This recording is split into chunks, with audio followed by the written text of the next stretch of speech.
ॐ श्री जगन्नाथाय नमः। अथ श्री जगन्नाथ अष्टकम्। कदाचित् कालिंदी तट विपिन संगीत तरलो, मुदा भीरी नारी वदन कमला स्वाद मधुपहा। रमा शंभु ब्रह्मा मरपति गणेशार्चित पदो, जगन्नाथः स्वामी नयन पथगामी भवतु मे। भुजे सव्ये वेणुं शिरसि शिखिपेच्छं कटितटे, दुकूलं नेत्रान्ते सहचर कटाक्षं विदधते। सदा श्रीमद्वृन्दा वनवसति लीला परिचयो, जगन्नाथः स्वामी नयन पथगामी भवतु मे। महाम्भोधेस्तीरे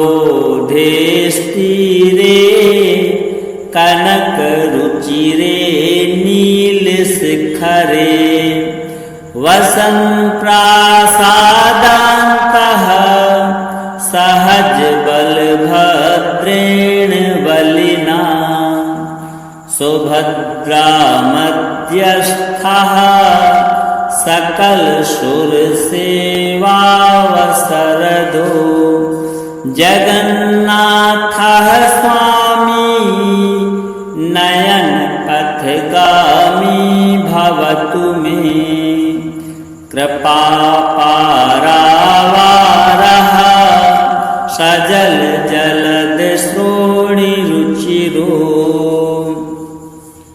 रमावाणी रामः स्फुरद अमल पंकेरुमुखः। सुरेन्द्रैराध्याः श्रुतिगणशिखा गीतचरितो, जगन्नाथः स्वामी नयन पथगामी भवतु मे। रथारूढ़ो गच्छन् पथि मिलित भूदेव पटलैः, स्तुति प्रादुर्भावं प्रतिपदमुपाकर्ण्य सदयः। दया सिन्धुर्बन्धुः सकल जगतां सिन्धुसुतया, जगन्नाथः स्वामी नयन पथगामी भवतु मे। परं ब्रह्मापीडः कुवलयदलोत्फुल्लनयनो, निवासी नीलाद्रौ निहितचरणोऽनन्त शिरसि। रसानन्दी राधा सरस्वपुरालिङ्गन सुखो, जगन्नाथः स्वामी नयन पथगामी भवतु मे। न वै याचे राज्यं न च कनकमाणिक्यविभवं, न याचेऽहं रम्यां सकल जनकाम्यां वरवधूं। सदा काले काले प्रमथपतिना गीतचरितो, जगन्नाथः स्वामी नयन पथगामी भवतु मे। हर त्वं संसारं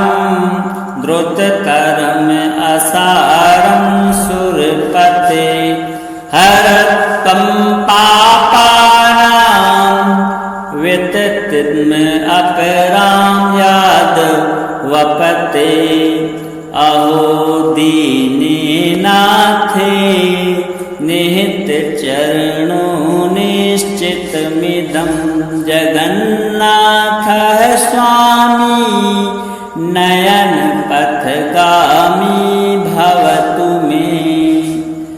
जगन्नाथाष्टकं पुण्यं यः पठेत् प्रयतः शुचिः सर्वपापविशुद्धात्मा विष्णुलोकं स गच्छति। कदाचित् कालिन्दी तटविपिन संगीत तरलो मुदा भीरी नारी वदन कमला स्वाद मधुपहा रमा शंभु ब्रह्मा मरपति गणेशार्चित पदो जगन्नाथः स्वामी नयन पथगामी भवतु मे।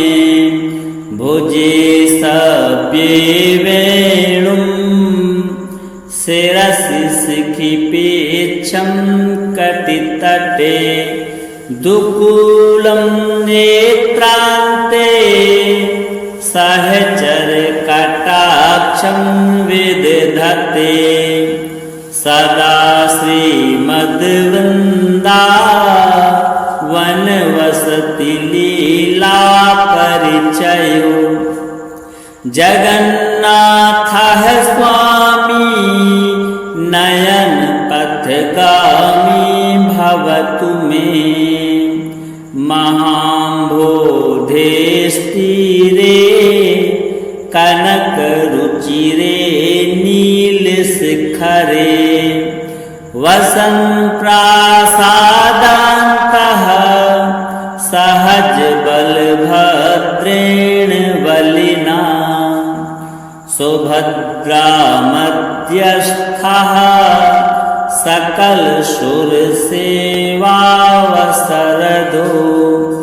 जगन्नाथः स्वामी नयन पथगामी भवतु मे। कृपापारावारः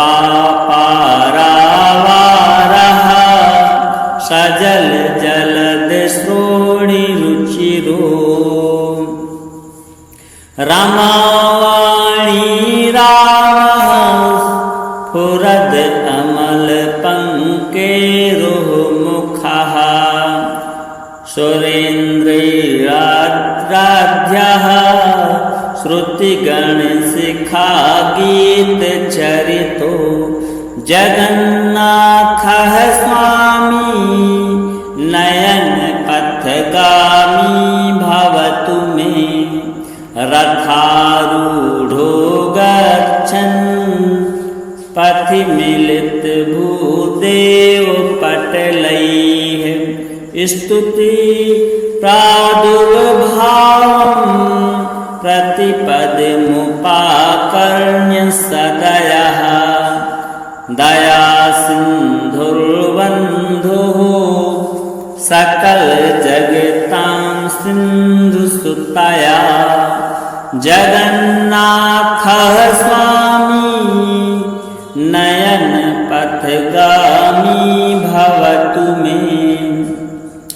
परं ब्रह्मा पीडः कुवलयदलोत्फुल्लनयनो निवासी नीलाद्रौ निहित चरणोऽनन्त शिरसि रसानन्दी राधा सरस्वपुरालिङ्गन सुखो जगन्नाथः स्वामी नयन पथगामी भवतु मे।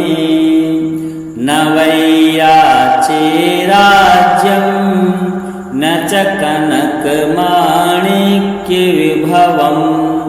न याचेऽहं रम्यां सकलजनकाम्यां वरवधूं सदा काले काले प्रमथ पतिना गीत चरितो जगन्नाथ स्वामी नयन पथगामी भवतु मे हरत्वं संसारं द्रुततरम् असारं सुरपते हरत्वं पापानां विततिम् अपरां यादवपते अहो दीननाथे निहित चरणो निश्चितमिदं जगन्नाथ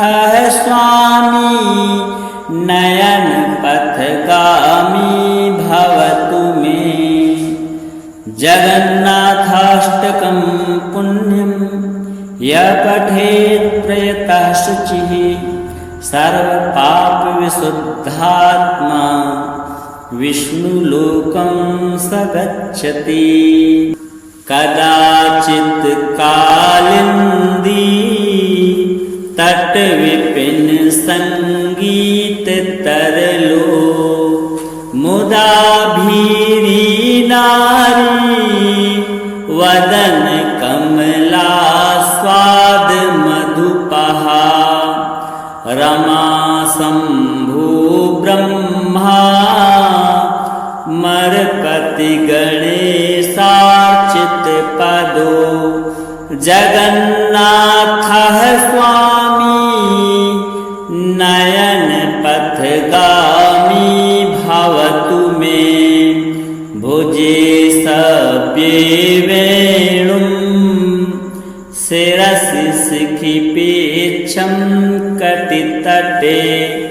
दुकूलं नेत्रान्ते सहचर कटाक्षं विदधते सदा श्रीमद्वृन्दा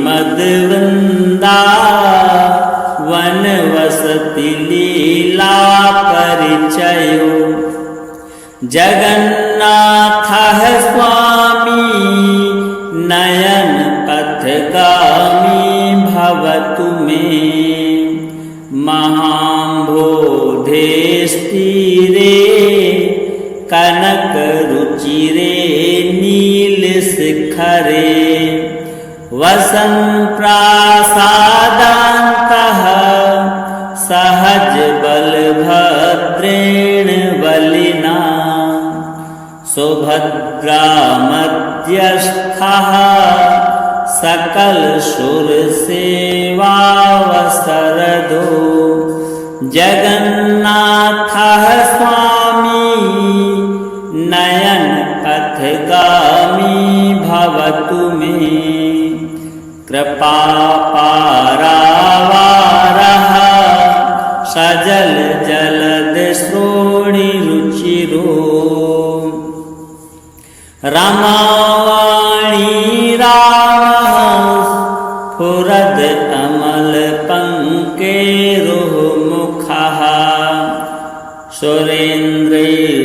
सुरेन्द्रराध्याः श्रुतिगणशिखा गीतचरितो जगन्नाथ स्वामी नयन पथगामी भवतु मे रथारूढ़ो गच्छन् पथि मिलित भूदेव पटलैः स्तुति प्रादुर्भावं प्रतिपदमुपाकर्ण्य सदयः दया सिन्धुर्बन्धुः सकल जगतां सिन्धुसुतया जगन्नाथ स्वामी नयन पथगामी भवतु मे परं ब्रह्मा पीडः कुवलयदलोत्फुल्लनयनो निवासी नीलाद्रौ निहित चरणोऽनन्त शिरसि रसानंदी राधा सरस्वपुरालिंगन सुखो जगन्नाथः स्वामी नयन पथगामी भवतु मे न वै याचे राज्यं न च कनकमाणिक्यविभवं न याचेऽहं रम्यां सकलजनकाम्यां वरवधूं सदा काले काले प्रमथपतिना गीतचरितो जगन्नाथः स्वामी नयन पथगामी भवतु मे हर त्वं संसारं द्रुततरम् असारं सुरपते हर त्वं पापानां विततिम् अपरां यादवपते अहो दीनेनाथे निहितचरणो निश्चितमिदं जगन्नाथः स्वामी नयन पथगामी भवतु मे जगन्नाथाष्टकं पुण्यं यः पठेत् प्रयतः शुचिः सर्वपापविशुद्धात्मा विष्णुलोकं स गच्छति कदाचित् कालिन्दी तटविपिन संगीततरलो मुदा भीरी नारी वदन कमला स्वाद मधुपहा रमा शंभु ब्रह्मा मरपति गणेशार्चित पदो जगन्नाथः स्वामी नयन पथगामी भवतु मे भुजे सव्ये वेणुं शिरसि शिखिपेच्छं कटितटे दुकूलं नेत्रान्ते सहचर कटाक्षं विदधते सदा श्रीमद्वृन्दा वनवसति लीला परिचयो जगन्नाथः स्वामी नयन पथगामी भवतु मे महाम्भोधेस्तीरे कनकरुचिरे नीलशिखरे वसन् प्रासादान्तः सहज बलभद्रेण बलिना सुभद्रा मध्यस्थः सकल सुर सेवावसरदो जगन्नाथः स्वामी नयन पथगामी भवतु मे कृपापारावारः सजल जलद श्रोणिरुचिरो रमावाणी रामः स्फुरद अमल पंकेरुमुखः सुरेन्द्रैराध्याः श्रुतिगणशिखा गीतचरितो जगन्नाथः स्वामी नयन पथगामी भवतु मे रथारूढ़ो गच्छन् पथि मिलित भूदेव पटलैः स्तुति प्रादुर्भावं प्रतिपदमुपाकर्ण्य सदयः दया सिन्धुर्बन्धुः सकल जगतां सिन्धुसुतया जगन्नाथः स्वामी नयन पथगामी भवतु मे।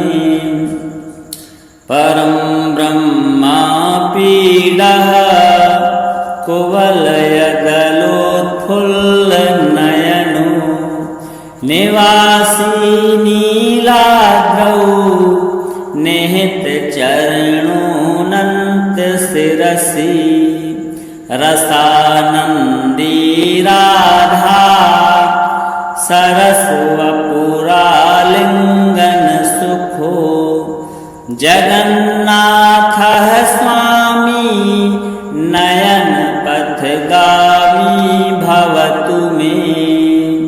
न वै याचे राज्यं न च कनकमाणिक्यविभवं न याचेऽहं रम्यां सकलजनकाम्यां वरवधूं।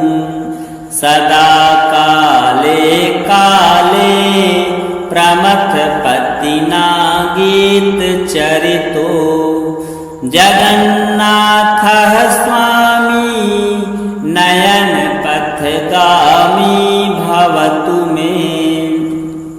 हरत्वं संसारं द्रुततरम् असारं सुरपते हरत्वं पापानां विततिम् अपरां यादवपते। अहो दीनेनाथे निहितचरणो निश्चितमिदं जगन्नाथः स्वामी नयनपथगामी भवतु मे। जगन्नाथाष्टकं पुण्यं यः पठेत् प्रयतः शुचिः सर्वपापविशुद्धात्मा विष्णुलोकं स गच्छति।